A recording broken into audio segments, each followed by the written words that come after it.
Yashika, and today I will be informing you about the psychosocial dilemma that your infant, who is in the first year of life, might be going through. Now, this, according to Erikson, is known as mistrust versus trust. Here, in mistrust, if suppose a loud noise goes off and you don't reassure her, you're not there for her, you don't attend to her, that might lead to isolation from peers when she grows up. But if you hug her, smile to her, and just keep reassuring her whenever anything slightly even dangerous happens, that might lead to healthy life patterns, mental health, promotion to curiosity, everything just depends on the attachment bond of the first year. Just keep that in mind and take that responsibility as a parent.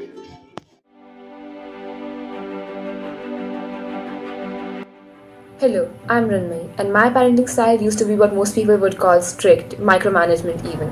I used to pick out what my child would wear, what they would eat, even if they didn't like it. I used to scold them if they tied their laces too slow and then I would tie it for them.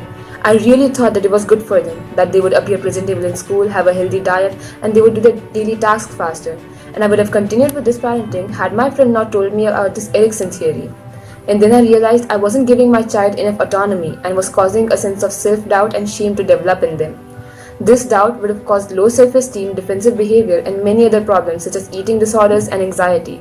But now I am able to ensure my child's positive development.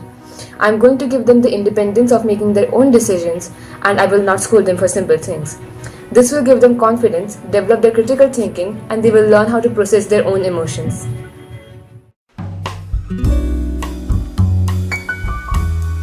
Hey there, I'm Prantika, your child's teacher. So you want to know how to make your child take the initiative. It's not always easy to try out new things, especially when it comes to trying out something new. Failure is a very natural instinct instilled among all of us. See, having some amount of fear can be healthy, but as they say, anything excess is dangerous. So here are some ways that your child can develop a healthy amount of fear. First, you've got to understand that kids are like tiny psychologists in training. They're always trying to figure out the world. So when they don't take the initiative, it's not because they're lazy. Although let's be real, sometimes they can be, but it's because they're trying to avoid failure.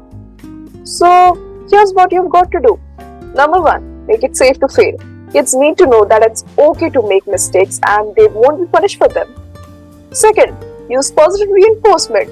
When a child does take the initiative, be sure to praise them and let them know how awesome they are. Third, be a good role model. Kids learn by example, so you need to make sure that you take the initiative in your own life.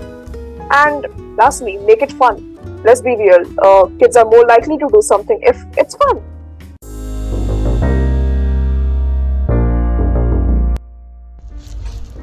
Hi, myself Pranisha, and I am gonna brief you about industry versus inferiority, which is the fourth stage of Erikson's theory of psychosocial development. It occurs between the age of 6 to 11. Here, a child learns new skills, and when they productively navigate this stage, they feel useful and develop a sense of self-worth. However, they are not supposed in learning new skills. They may develop a sense of worthlessness or inferiority.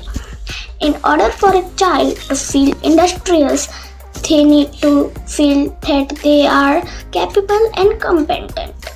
For example, Olivia finds science lessons difficult, but if parents are willing to help her each night with her homework, later she starts to receive encouragement and praise for her efforts. In turn, she feels more confident in her ability to complete assignments. An inferiority complex is when a person has feelings of inadequacy. These feelings may surface in situations where we feel less intelligent than our peers.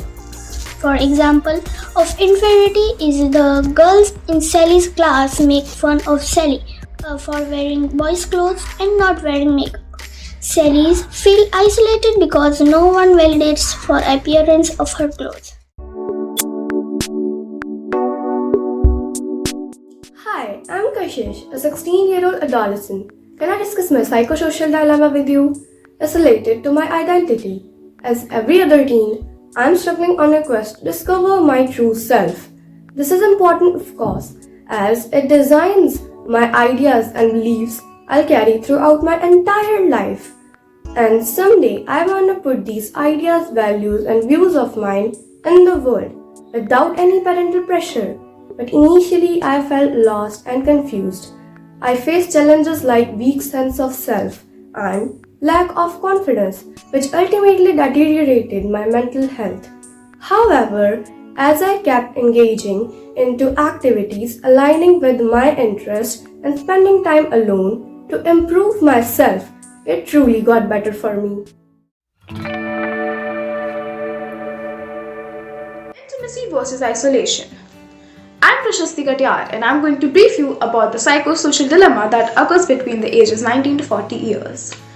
Intimacy is about having close, loving relationships like romantic partners or friendships. I can say that I'm an intimate person as I have traits like caring for others, their needs, commitment to long-term relationships or friendships, and self-disclosure like sharing parts of myself with others while still maintaining a strong sense of self-identity. These traits play an important role in creating supportive social networks that are important for both physical and mental health throughout life. Some of my peers fail at making these intimate relationships, which can lead them to feeling lonely or isolated. Factors like childhood experiences including neglect or abuse, divorce or death of a partner, fear of intimacy, fear of commitment, or inability to open up can be the reason for a failure of an individual at this stage. Loneliness and isolation can lead to a wide range of negative health consequences like depression, stress, substance abuse.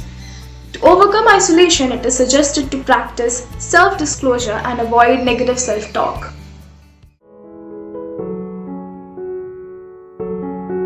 Hello, I'm Navneet, a teacher. These days I feel like I'm facing the psychological dilemma of generativity versus self-absorption I learned back in class 11. At this stage of life, I feel like I'm pulled in all directions. Work, family obligations, children. I feel like I'm going through my middle age crisis and have entered a completely new phase of my life. Even after all these years of having a settled life, I feel like I'm struggling. And they said you don't in adulthood. After all, you can probably all relate to the I'm feeling stuck feeling. Our careers and our jobs change, our appearance changes, the way we care for ourselves and our physical health. Our personal development journeys are constantly bobbing through waves of change.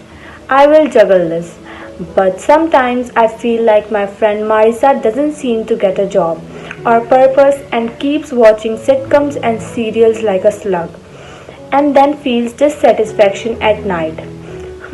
Is that the stagnation phase? Hello, I'm Swasti, a developmental psychology student. As we all find examples of academics in our daily life, today I'm here to talk about the integrity versus despair in old age. Many people start feeling a sense of accomplishment or regret. These are the symptoms of the integrity versus despair stage of life.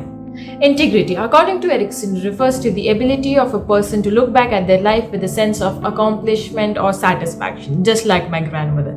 She holds herself with a sense of wisdom and no regrets in her life. Moreover, she has qualities of acceptance. What an inspiration. Despair, according to Erikson, refers to a person's ability to look back at their life with a sense of disappointment or regret. Despair can have serious consequences over a person's health and well-being. For example, one of my relatives who always wanted to be a singer but had to choose business as his career path, which led to regrets in his life. It was triggered by his retirement and his terminal illness, leading to his tragic